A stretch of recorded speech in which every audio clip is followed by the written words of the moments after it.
જય હિન્દ, જય ઠાકર મિત્રો. આજે આપણે જાણીશું કે ઇન્જર્ડ વ્યક્તિ હોય અને ફાયરમેન લીફ અથવા અધર ટાઈપની લીફ કરી અને કેવી રીતે એક જગ્યાએથી બીજી જગ્યાએ લઈ જઈ શકાય તેના વિશે આપણે આજે જાણીશું. ત્યારબાદ આપણે ફાયરમેન લીફ જોશું. જે કોઈ બેહોશ વ્યવસ્થામાં માણસ પડ્યો હોય ઉપર અને આપણે ઉપરથી નીચે લેવું હોય તો કેવી રીતે લઈ આવે. તો માણસના પહેલા બે પગ આવી રીતે કરી દેવાના.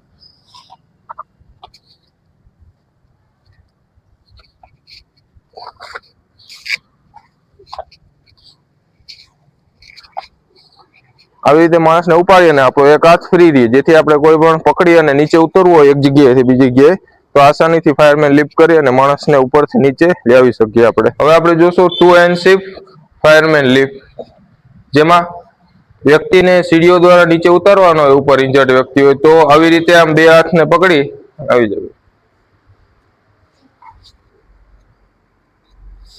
આમ બેહાડ લેવાનો, જેથી તમારા બે હાથ ખુલ્લા રહે અને સીડીઓ દ્વારા આપણે પકડીને નીચે ઉતરવું હોય તો આસાનીથી આપણે ઉતરી શકીએ.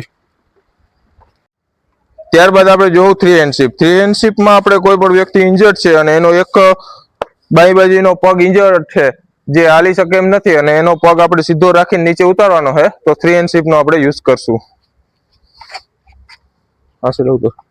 આવી રીતે 3 hand ship બનાવવાની છે.